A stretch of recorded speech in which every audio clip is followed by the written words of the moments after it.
Shalom anak-anakku semuanya. Selamat pagi. Selamat bertemu kembali. Hari ini kita akan belajar pelajaran pendidikan agama Kristen untuk kelas 1 anak-anak SD Kristen Manis Renggo Klaten. Nah, untuk hari ini kita akan belajar dengan tema Aku Ciptaan Tuhan.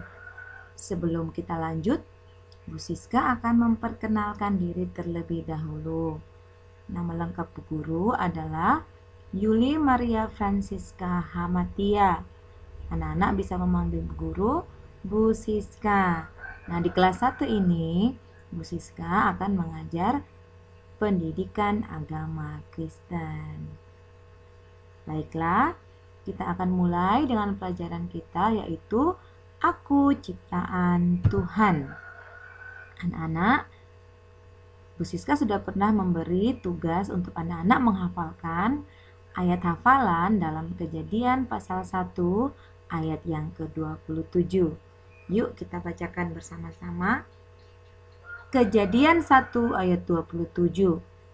Maka Allah menciptakan manusia itu menurut gambarnya. Menurut gambar Allah diciptakannya dia. Laki-laki dan perempuan diciptakannya mereka. Nah, anak-anak yang dikasih Tuhan, manusia itu adalah ciptaan Tuhan yang paling termulia. Mengapa manusia disebut ciptaan Tuhan yang paling termulia? Karena manusia diciptakan segambar dan serupa dengan Allah. Segambar dan serupa dengan Tuhan.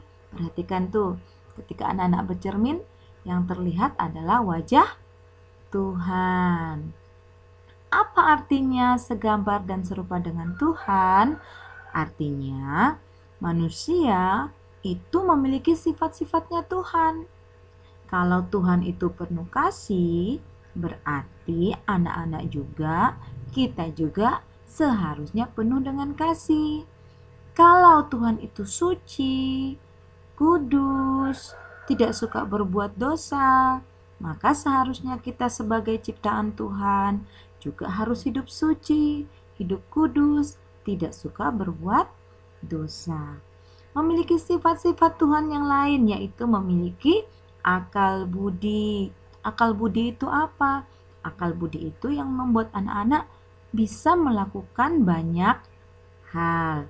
Bisa makan, bisa minum, bisa belajar membaca, bisa belajar berhitung.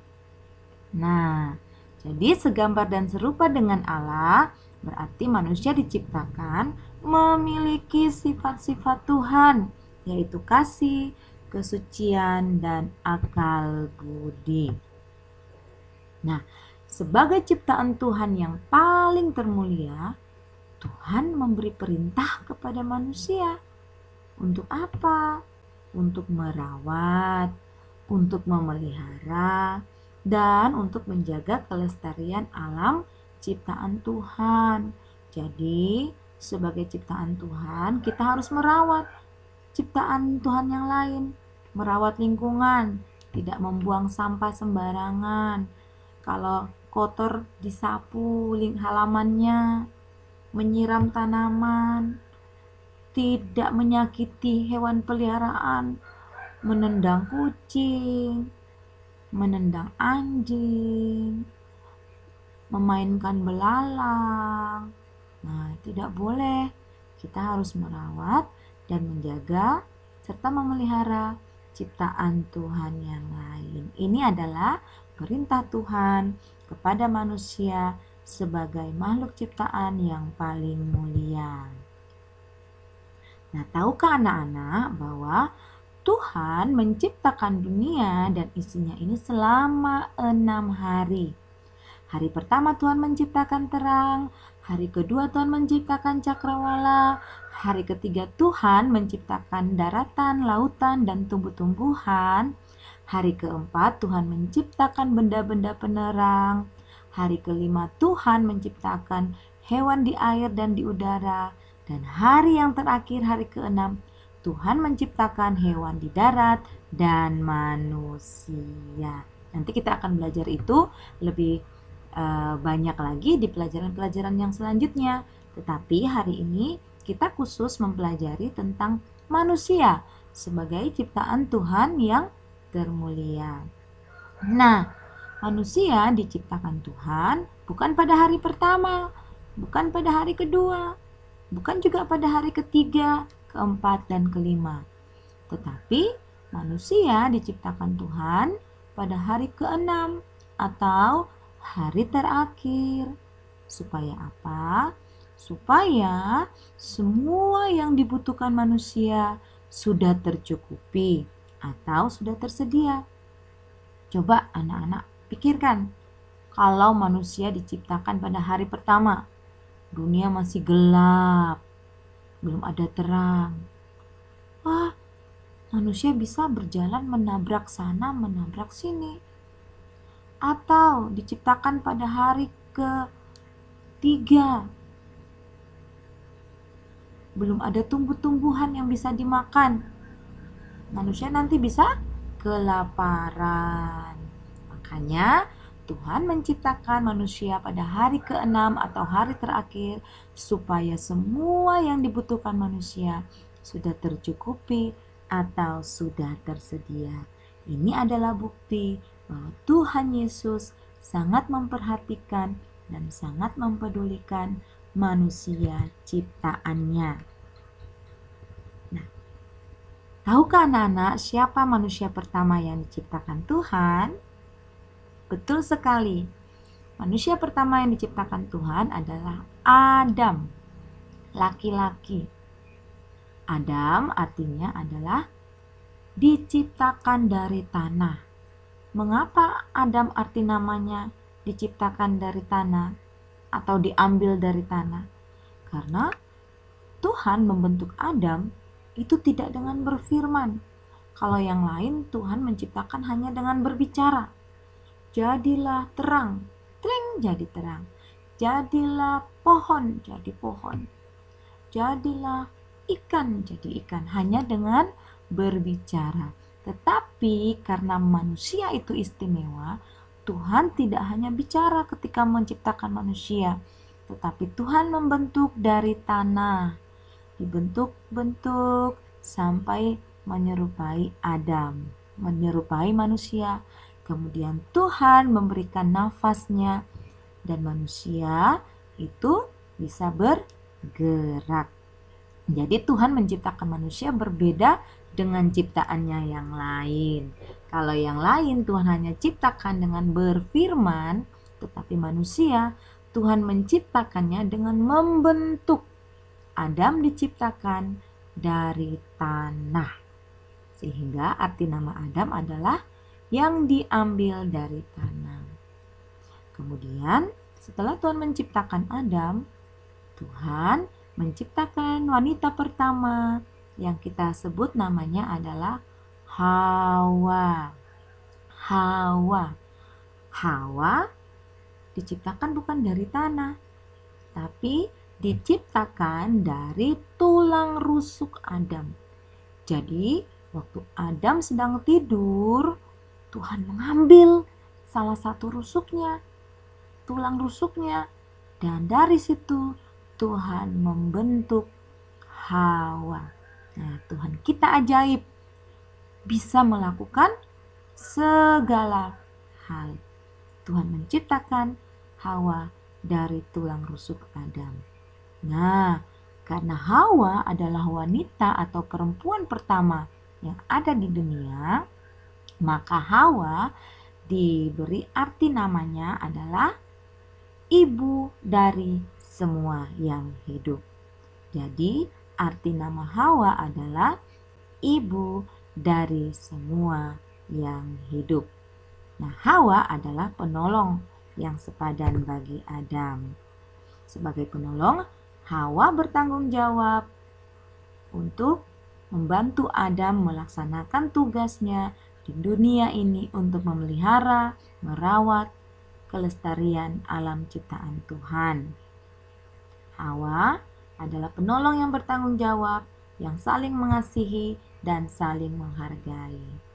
Nah, sebagai manusia ciptaan Tuhan, Tuhan menciptakan manusia dengan seluruh anggota tubuh dan fungsinya masing-masing. Anak-anak perhatikan gambar berikut. Rambut untuk apa? Telinga untuk apa? Hidung untuk apa? Tangan, mata, mulut, dan kaki untuk apa? Ini juga anak-anak sudah pernah mengerjakannya. Nah, Tuhan menciptakan manusia itu unik. Ada yang kurus, ada yang gemuk, ada yang pendek, ada yang tinggi, ada yang kulitnya hitam, ada yang kulitnya putih. Semua manusia tidak ada yang sama. Semua manusia unik, artinya unik, tidak ada yang sama. Semuanya memiliki ciri khasnya masing-masing. Nah, mengapa Tuhan menciptakan manusia berbeda? Supaya manusia dapat saling menolong, saling melengkapi, dan saling membantu. Nah, perbedaan manusia menunjukkan bahwa Tuhan sangat berkuasa. Nah, dalam Mazmur pasal 8, Raja Daud menyatakan syukurnya kepada Allah karena manusia yang berasal dari debu tanah telah diberi kemuliaan dan kuasa, diberi kuasa atas alam ciptaan Tuhan dan seisinya. Jadi kita harus bersyukur karena kita ciptaan Tuhan yang mulia, yang istimewa di hadapan Tuhan. Oke, mari anak-anak kita akan belajar bernyanyi lagu ini. Ku istimewa. Nah, anak-anak ikuti ya.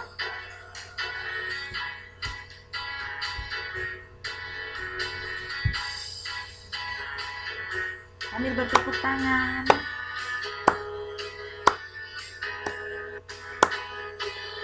Boleh katakan ku tak berarti, dunia boleh katakan ku bukan siapa-siapa, tapi ku hanya dengar apa kata Yesus. Dia katakan ku istimewa, ku istimewa, dan aku miliknya, ku istimewa, berharga di matanya, ku istimewa.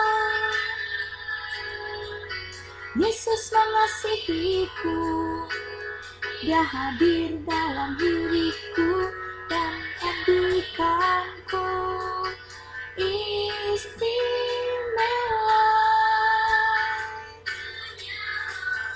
Katakanku tak berarti, dunia boleh katakanku bukan siapa-siapa, tapi ku hanya dengar apa kata Yesus. Dia katakan ku istimewa, ku istimewa, karena aku miliknya, ku istimewa, berharga di matanya, ku istimewa. Yesus mengasihiku, Dia hadir dalam hatiku dan jadikanku istimewa.